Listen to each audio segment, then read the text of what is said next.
बात को पकड़ो, गंभीरता से पकड़ो।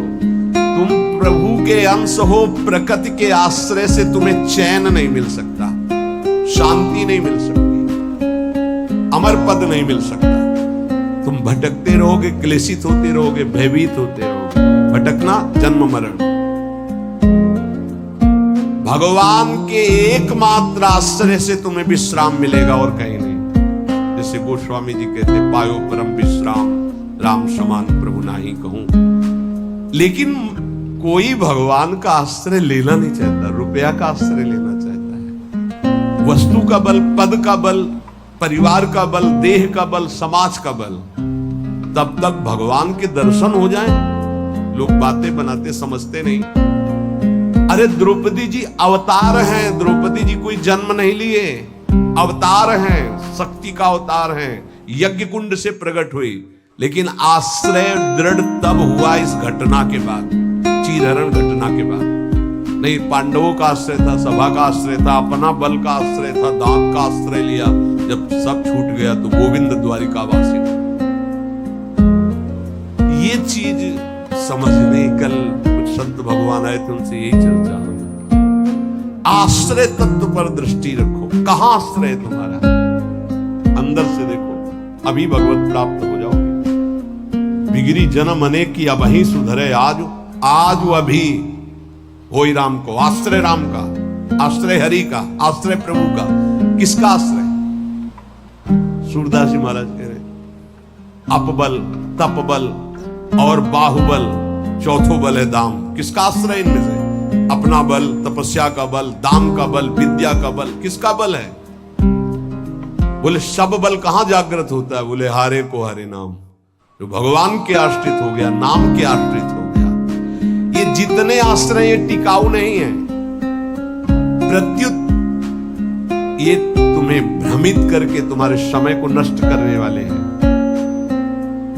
जिसने धन का आश्रय ले लिया, पतन है, शास्त्र कह रहा। क्यों पतन है?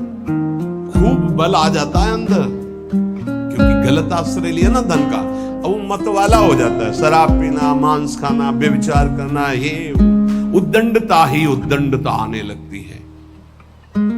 अब भगवत आश्रित और धन आ गया तो उसका धन दूसरी जगह जाता है, क्योंकि आश्रय सही है। अस्पताल खुलवा दिया, पौशाला, संत सेवा, गौशाला, नाना प्रकार की धार्मिक वृत्तियों के द्वारा दूसरों को सुख पहुंचाना। क्यों? क्योंकि आश्रय बढ़िया है। केवल धन का आश्रय है तो सब दोष आ जाते हैं। इतना ही नहीं, शुभ कर्मों का आश्रय बन जाता है, साधना का आश्रय बन जाता है। अपनी साधना, रोज परिक्रमा लगाता हूं, रोज ये करता हूं, ये करता हूं। देखो दिखाई दे रहा है भक्त, भगवान, भक्त का मतलब होता है भगवान का आश्रय।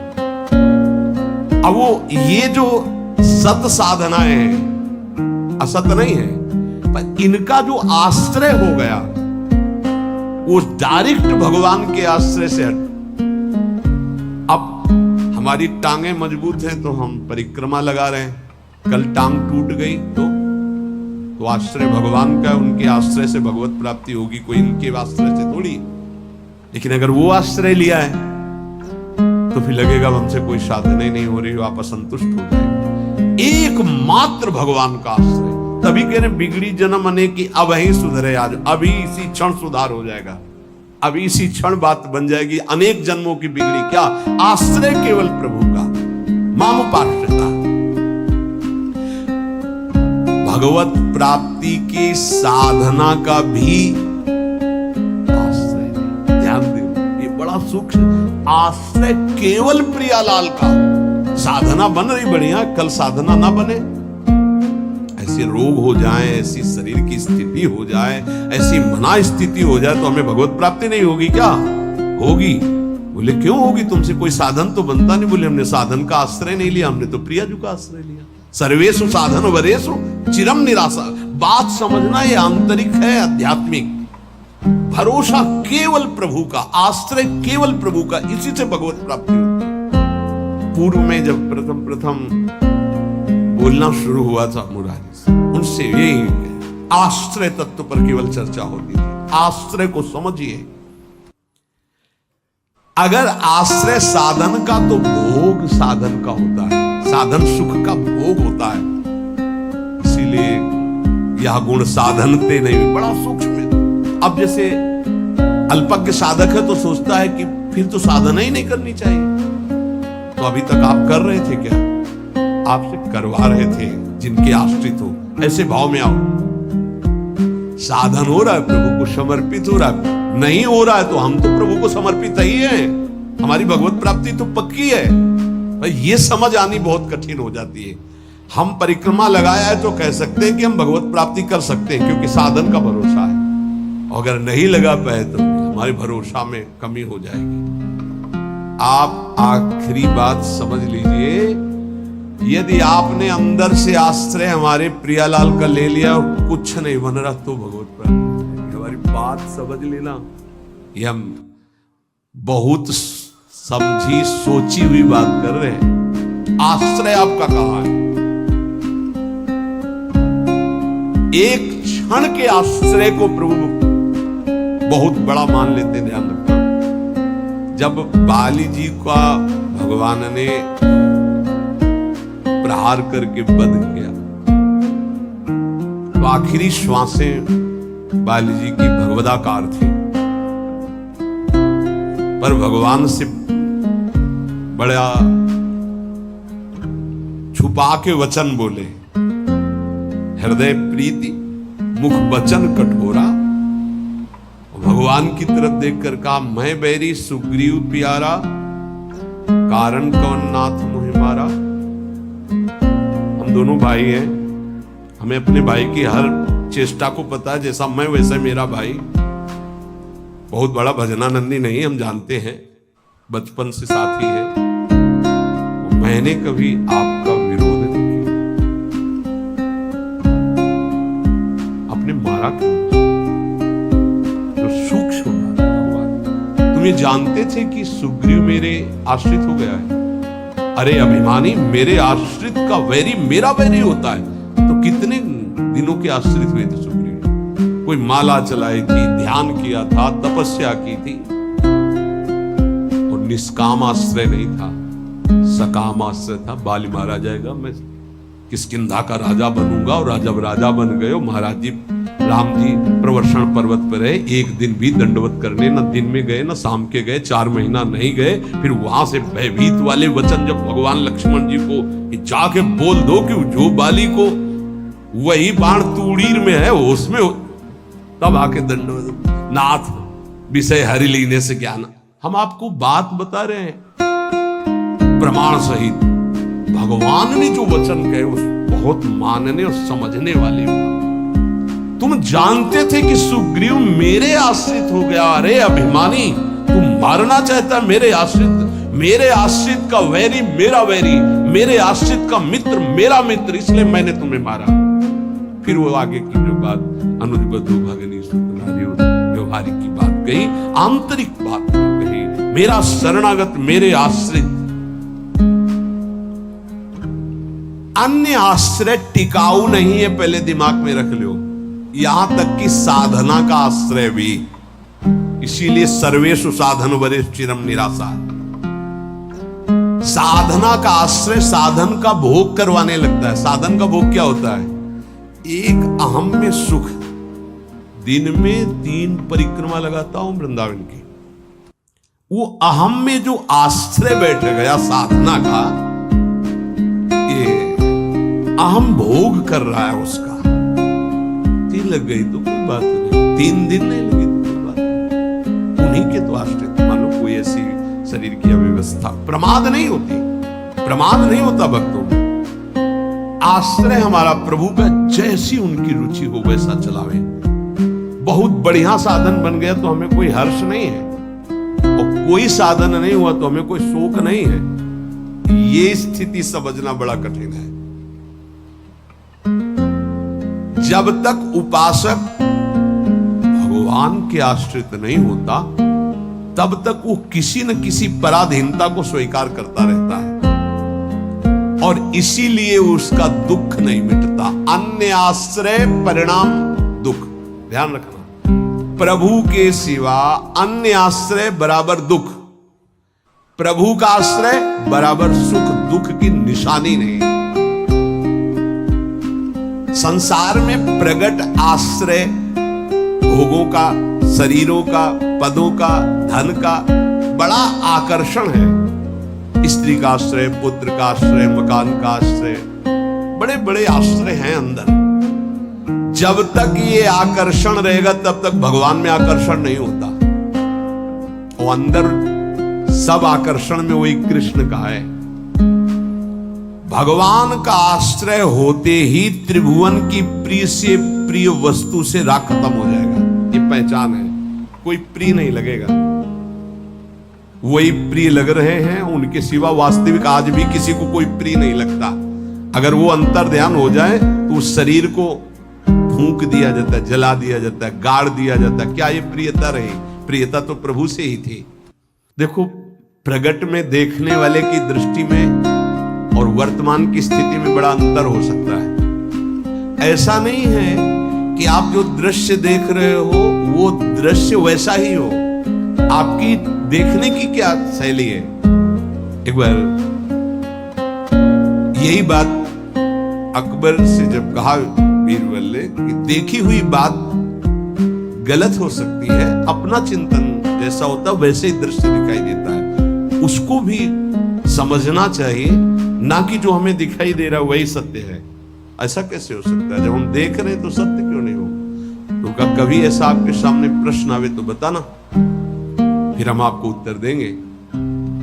एक दिन जो बादशाह की सैया लगाता था, उसके मन में आया कि जीवन व्यतीत होता जा रहा है फूलों की सैया लगाते हुए बादशाह के लिए, तो क्या आ रहा है? 5 मिनट लेट के देखते हैं, बादशाह थोड़ी आ जाएगा इस समय। लेटा तो सोचा इनका जो चद्दर है इतना सुगंधित और मुलायम, जरा डाल के डाला और आंख मूंद के 5 मिनट आनंद लेते, सो गया। अब भैया कहाँ चारपाई में सोने वाला, कहाँ बादशाह की सैया में।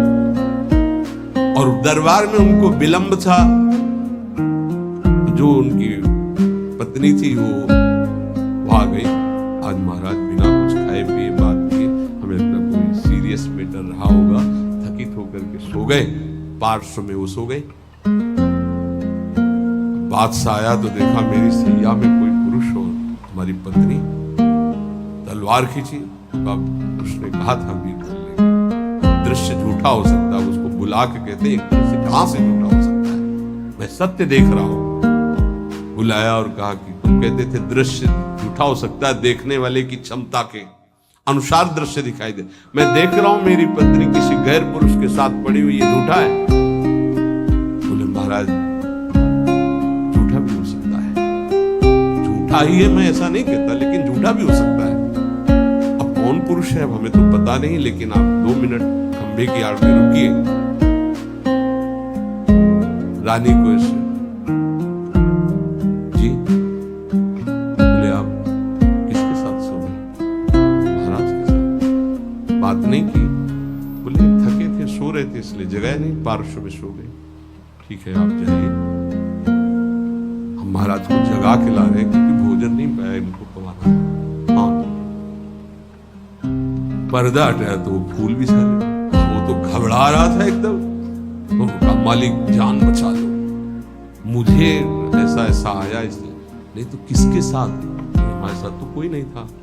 बादशाह पर्दे की आड़ में सुना, चुपचाप भाग जा। अगर बादशाह जान गए तो सरकार देखा दोनों निर्दोष थे, यदि आप मारते तो दोनों की हत्या आप कर सकते थे, लेकिन दोनों निर्दोष थे। हमारी दृष्टि प्राकृतिक दृश्यों का फाइनल नहीं कर सकती, फिर सच्चिदानंद का कैसे? तो हमें अपनी दृष्टि सुधारने, वीत राग, जिनका राग बीत गया है, अर्थात परम वैराग्यवान, भगवत लीला का रसास्वादन, इसलिए परम वैराग्यवान परमहंस शिरोमणि सुखदेव जी को श्रीमद् भागवत कथन का अधिकारी श्री भगवान व्यासदेव जी ने जान करके भागवत दी। जब कोई प्रभु से विमुख हो जाता है तो नाशवान पदार्थों में और शरीर में, ये नाशवान है, इसमें राग हो जाता है। अब ये राग उससे पापाचरण कराता रहता है, वो भगवान की लीलाओं को नहीं देख। हमारा सच्चिदानंद प्रभु की प्राप्ति का पहले भूमिका समझ ले। जब कोई तीनों रागों से, तीन प्रकृति के गुण, तीन शरीरों की रचना, तीनों लोकों का वैभव, तीनों रागों से जो मुक्त हो जाता है वो भगवत प्राप्त होता है। भगवत प्राप्ति में भी बड़ा भेद है कई तरह का। भगवत प्राप्ति में भी जो रस सिद्ध महापुरुष है वो गोपी भाव को, जो उनसे भी सहचरी भाव को, आपकी दशा कहां है? देह भाव में हो। अब देह भाव से देखोगे तो क्या दिखाई देगा? जैसा चश्मा वैसे दिखाई देगा। इसलिए लीला का वास्तविक रहस्य कौन जानता है? बोले वीतराग। कौन वीतराग? बोले जो परमात्मा से विमुख है उसका नाशवान प्रकृति के द्वारा रचे हुए वस्तु, व्यक्ति, स्थान, शरीरों में राग हो जाता है। वो राग जिसका नष्ट हो चुका है उसे कहते हैं वीतराग, परमहंस। ये राग कामना पैदा करता रहता है। रजोगुण से राग उत्पन्न होता है और राग से अप्राप्त की प्राप्ति की चाह का नाम कामना है। मैं ये भोग लूं, जो सुना, जो पढ़ा, जो देखा वो भोग लूं, प्रकृति का कामना कहते हैं। कामना जहां उत्पन्न होती है तो प्रिय पदार्थों का भोग भोगने से लोभ होता है, प्रिय पदार्थों के भोगने में बाधा पड़ने पर क्रोध होता है। भगवान कह रहे हैं कि वीतराग भय क्रोधो मनमया मामुपाश्रिता। जिसका राग नष्ट हो चुका है और जिसका क्रोध नष्ट हो चुका है, क्रोधी नहीं और भय नहीं।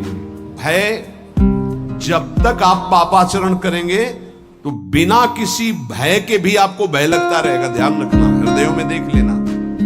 अगर भय लग रहा है आपको, अव्यक्त भय, कहीं ऐसा न हो जाए, कहीं ऐसा, आपका मन मलिन है और आपने पापाचरण किए हैं, वो आपको भयभीत करते रहेंगे। जो भगवत शरणागत निर्मल हृदय वाला होता है उसके अंदर निर्भयता आती है। निर्भय, निश्चिंत, निशोक। भगवान कह रहे हैं जो राग रहित है और भय रहित है। भय एक ही जगह आता है।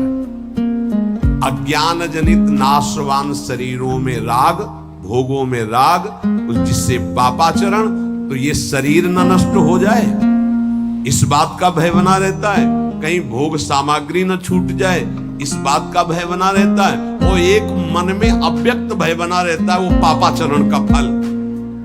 वो एक कल्पनात्मक भय बना रहता है, भयावह। इसे आजकल भाषा में डिप्रेशन कहते हैं। वो बेमतलब की बातें सोच सोच कर डरता रहेगा। लेकिन भजन, भगवद आश्रय, ये निर्भय करता है, भय नहीं रहता। जब हमारी कामनाओं की अपूर्ति होती है तो क्रोध आता है। लेकिन भक्त की अगर कहीं वो कामना वाला भी अभी है, अपूर्ति होती तो कृपा मनाता, बड़ी कृपा हुई, भले ले दिया, नहीं मेरा मन फंसा देता। पूर्ति हो गई, बहुत दुलार है, बड़ी प्रभु की दुलार वृत्ति है। वो प्रभु की तरफ ही देखता है, पूर्ति में भी अपूर्ति में। इसलिए ना वो तो लोभ से बंध पाता है ना क्रोध से।